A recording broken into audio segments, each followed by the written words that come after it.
20 सालों से मेरा बच्चों के साथ ही बहुत नज़दीकी संबंध रहा है शिक्षक के नाते से, और जब जब मुझे बच्चों के बीच रहने का मौका मिलता है तो मुझे बेहद खुशी होती है।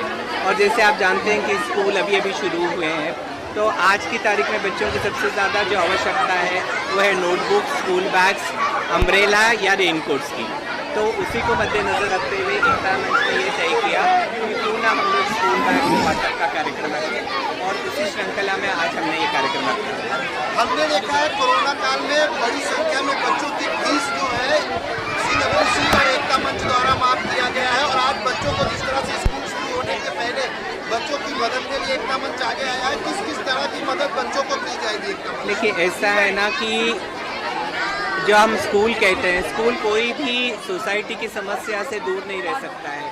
अब जब कोविड जैसे आपने देखा होगा कि वक्त आया, तो उस वक्त लोग काफ़ी कठिनाइयों से गुजर रहे थे, और उसी वक्त चिल्ड्रन वेलफेयर सेंटर ने ये तय किया था कि बच्चों की 3 महीनों की फ़ीस जो है वो माफ़ की जाए, और उसी को ध्यान में रखते हुए, क्योंकि उस वक्त सभी के ऊपर एक कठिनाई की घड़ी थी, तो उसी को ध्यान में रखते हुए फ़ीस हमने माफ़ कर दी थी बच्चों। आज एकता मंच द्वारा कितने बच्चों को यहाँ पर जो है बैग डिस्ट्रीब्यूशन हो रहा है? देखिए, आज 300 बच्चों को हम लोग बैग डिस्ट्रीब्यूशन कर रहे हैं, और आते दिनों में और 300 बच्चों को बैग्स डिस्ट्रीब्यूट करेंगे, क्योंकि नहींतर क्राउड संभालना बहुत मुश्किल हो जाएगा। सर, ये यहाँ से बॅग वाटपचा कार्यक्रम हा एकाच ठिकाणी होतोय की आपल्या विद्यार्थ्यांमध्ये अनेक ठिकाणी? नाही, अनेक ठिकाणी होणार आहेत। आज तर आम्ही सुरुवात केली आहे, आणखी बरेच ठिकाणी आम्ही हे उपक्रम चालू ठेवणार आहोत। ज्या पद्धतीने आपण बघत असाल का मुलांना शिक्षणासाठी जे विषय असतात ते फार महत्त्वाचे असतात, मग त्यामध्ये आपण इंग्रजी असो, हिंदी असो, मराठी असो, आपण या सर्व विषयांकडे कसं बघत असतो?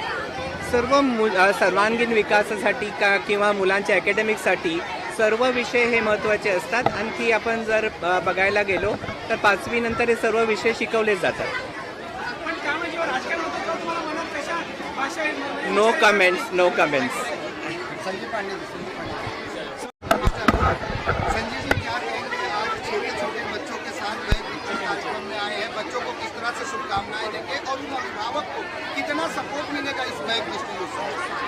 ऐसा है कि एकता मंच से द्वारा श्री अजय कौल जी आज मैं कई साल से देख रहा हूँ कि जैसे आपने कहा कि कोरोना के बाद उन्होंने स्टूडेंट्स की फ़ीस माफ़ कर दी, और ऐसे कई सामाजिक उपक्रम एक व्यक्ति अपने दम पर कर रहा है, ये अपने आप में सराहनीय है। और आज अब जैसे मैंने कहा कि भारत का भविष्य अगर उज्जवल करना है तो हमारी बच्चों को, हमारी युवा पीढ़ी को एक मजबूत तरीके का शिक्षण, एक भी व्यक्ति शिक्षण से वंचित ना रह पाए, उसके लिए समाज के हर व्यक्ति ने जो जो करना चाहिए अपने अपने दम पर, अपने अपने हिसाब से अपना योगदान देना ही चाहिए, क्योंकि आपका ये योगदान इस महायज्ञ में उस आहुति की तरह है कि जो आने वाला भारत को मजबूत भारत बनाएगा। जो मोदी जी ने सपना देखा है कि आने वाला भविष्य जो भारत का है वो विश्व में सबसे ताकतवर देश बनकर के उभरेगा, तब जब हमारे युवा, हमारे बच्चे शिक्षित होंगे। संजय पांडे जी, आपलं जे यांच्याकडे सरांकडे बघण्याचा दृष्टिकोन वेगळा होता, आणि आश्चर्य वाटलं जेव्हा तुम्ही म्हटलं की मी एकही प्रोग्राम मिस करणार नाही। सरांकडे असं तुम्ही काय पाहता? असं आहे की मानवतेचा एक जर ज्वलंत कोणी उदाहरण असेल तर ते म्हणजे श्री अजय कौल सर, आणि त्यांच्या कार्यक्रमात येणं हे मी खरंच मनापासून माझं सौभाग्य मानतो।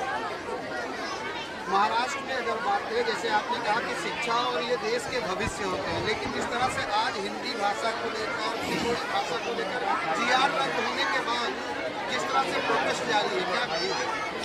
देखिए, ये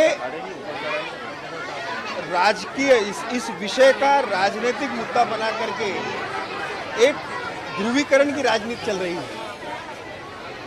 इसमें सरकार की तरफ से कि कोई भाषा की सख्ती है, ये बिल्कुल न। GR जब रद्द हो गया तो ये सब करने की आवश्यकता नहीं, पर हिंदी हमारी राष्ट्रभाषा है और मराठी हमारी मातृभाषा यहाँ की है, तो दोनों का सम्मान उतना ही है, कोई बड़ा कोई छोटा नहीं है।